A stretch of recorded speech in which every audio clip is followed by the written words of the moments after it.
अस्सलामुअलैकुम। आज हम जमात हश्तम के साइंस के एक बहुत ही दिलचस्प बाब मेजरिंग थिंग्स यानी चीज़ों की पैमाइश को समझेंगे। क्या आप तैयार हैं? चले फिर शुरू करते हैं। तो आज हम क्या क्या सीखने वाले हैं। हम देखेंगे कि पैमाइश आखिर इतनी ज़रूरी क्यों है। फिर हम एसआई सिस्टम के बारे में जानेंगे, जो पैमाइश की एक आलमी ज़बान है। उसके बाद लंबाई, वज़न, वक्त और हजम नापने के तरीके देखेंगे। और आखिर में ये जानेंगे कि ये सब हमारी रोज़मर्रा ज़िंदगी में कहाँ इस्तेमाल होता है। अच्छा, तो सबसे पहला और सबसे अहम सवाल, हमें चीज़ों को नापने की ज़रूरत ही क्यों पड़ती है? सोचें ज़रा। इसका जवाब बहुत आसान है। पैमाइश हमें अपने इर्द गिर्द की दुनिया को समझने में मदद देती है। पैमाइश का मतलब बहुत ज़्यादा है। ये किसी भी चीज़ की लंबाई, उसका साइज़ या उसकी मिकदार मालूम करने का एक तरीका है। जैसे आपकी किताब कितनी चौड़ी है या एक ग्लास में कितना पानी आता है। और आप यकीन करें, ये हमारी ज़िंदगी में हर जगह है। घर में अम्मी जब खाना बनाती हैं तो मसाले नाप कर डालती हैं। स्कूल की लैब में तजुर्बे करते वक्त केमिकल्स को नापा जाता है। दुकान से कोई चीज़ खरीदते हैं तो भी नाप तोल होता है।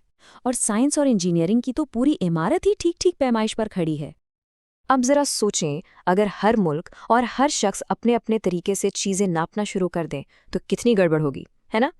इसी मुश्किल को हल करने के लिए एक आलमी निज़ाम बनाया गया, जिसे हम एसआई सिस्टम कहते हैं। ये समझे कि ये साइंस की दुनिया की एक मुश्तरका ज़बान है। एसआई सिस्टम, जिसका पूरा नाम सिस्टम इंटरनेशनल है, पैमाइश का एक जदीद निज़ाम है। दुनिया भर के साइंसदान इसी को इस्तेमाल करते हैं ताकि जब वो एक दूसरे से बात करें या अपने तजुर्बात के बारे में बताएं तो सबको एक ही बात समझ आए। इस सिस्टम की बुनियाद कुछ बुनियादी मिकदारों पर है। जैसे लंबाई के लिए मीटर का इस्तेमाल होता है, वज़न यानी कमियत के लिए किलोग्राम और वक्त के लिए सेकंड। ये 3 बुनियादी सतून हैं जिन पर बाकी सारी पैमाइशें टिकी हुई हैं। और फिर आती हैं वो मिकदारें जो इन बुनियादी मिकदारों से मिलकर बनती हैं। उन्हें हम माखूज़ मिकदारें कहते हैं। मिसाल के तौर पर रकबा यानी एरिया, जो लंबाई को लंबाई से ज़रब देकर निकलता है, या फिर रफ्तार, जिसे हम फासले को वक्त पर तकसीम करके मालूम करते हैं। चलें, अब ज़रा अमली काम की तरफ आते हैं और देखते हैं कि हम दो सबसे आम चीज़ों यानी लंबाई और वज़न को नापने के लिए कौन से औजार इस्तेमाल करते हैं। वजन नापने के लिए हम तराजू का इस्तेमाल करते हैं। पुराने वक्तों में ये बीम बैलेंस इस्तेमाल होता था, जिसमें 2 पल्ले होते थे। लेकिन आजकल हम ज़्यादातर डिजिटल या इलेक्ट्रॉनिक बैलेंस इस्तेमाल करते हैं, जो हमें बिल्कुल सही वजन फ़ौरन बता देता है। और जब हमें लंबाई नापनी हो तो इसके लिए हम सबके घरों में आमतौर पर रूलर यानी पैमाना और मेजरिंग टेप यानी फीता होता है।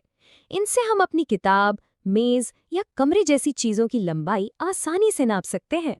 लेकिन सवाल यह है कि अगर हमें बहुत ही छोटी चीज़ों को, और वो भी इंतहाई दुरुस्तगी के साथ नापना हो, तब हम क्या करेंगे? इसके लिए हमारे पास कुछ खास और जदीद आलात होते हैं। इनमें से एक है वर्नियर कैलिपर। ये एक ऐसा आला है जो एक आम रूलर से कई गुना ज्यादा दुरुस्त पैमाइश करता है। इसकी मदद से हम किसी पाइप की मोटाई या किसी सिक्के का कतर बिल्कुल ठीक ठीक मालूम कर सकते हैं। और अगर हमें इससे भी ज़्यादा बारीक चीज़ नापनी हो, तो फिर हम इस्तेमाल करते हैं माइक्रोमीटर स्क्रू गेज। ये वर्नियर कैलिपर से भी ज़्यादा हसास होता है। इससे हम किसी बॉल या कागज़ की मोटाई जैसी बारीक चीज़ों को नापते हैं। अच्छा जी, लंबाई और वजन की बात तो हो गई। अब बढ़ते हैं और दो और दिलचस्प चीज़ों की पैमाइश को समझते हैं। वक्त और हुजम, यानी लम्हों को कैसे कैद किया जाए और कोई चीज़ कितनी जगह घेरती है, ये कैसे मालूम किया जाए। वक्त को नापने की कहानी भी कमाल की है।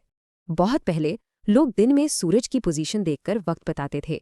फिर मैकेनिकल घड़ियां इजाद हुईं और आज हम एटमी घड़ियों के दौर में हैं, जो इतनी दुरुस्त हैं कि लाखों सालों में 1 सेकंड का फर्क भी नहीं करती। अब आपसे एक सवाल है, जब आप लैब में किसी सिलेंडर में पानी या कोई और माया डालते हैं तो उसकी सही मिकदार कैसे पढ़ते हैं? क्योंकि उसमें अक्सर गलती हो जाती है। इसका राज मेनिस्कस को समझने में है। आपने देखा होगा कि माई की सतह बिल्कुल सीधी नहीं होती, बल्कि थोड़ी सी खमदार होती है।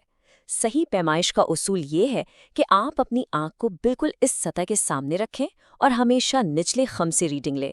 अगर आप ऊपर या नीचे से देखेंगे तो आपकी रीडिंग गलत हो जाएगी। अच्छा, ये तो हुई माया की बात, लेकिन अगर कोई बेतरतीब शक्ल की चीज़ हो, जैसे कोई पत्थर, उसका हुजम कैसे मालूम करेंगे? इसका एक बहुत ही आसान और मज़ेदार तरीका है। आप एक सिलेंडर में पानी लें, उसकी सतह नोट करें, फिर उसमें वो पत्थर डाल दें। पानी की सतह जितनी ऊपर जाएगी वही उस पत्थर का हुजम होगा।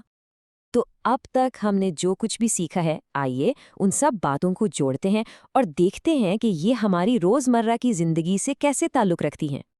आप देखेंगे कि पैमाइश तो हर जगह है, किचन में खाना पकाने से लेकर खेलों में दौड़ का वक्त नोट करने तक। जब डॉक्टर दवा देता है तो उसकी मिकदार नाप के बताता है। जब कोई घर बनता है तो हर चीज की पैमाइश की जाती है। पैमाइश के बगैर तो हमारा गुजारा ही नहीं। तो आज की सारी बात का खुलासा ये है कि सही औजारों का इस्तेमाल और पैमाइश के सही तरीके ही हमें इस दुनिया को ठीक तरह से समझने में मदद देते हैं। तो अगली बार जब आप कोई चीज़ नाप रहे हों तो याद रखिएगा कि आप सिर्फ नंबर नहीं देख रहे, बल्कि आप कायनात के एक छोटे से राज को समझने की कोशिश कर रहे हैं।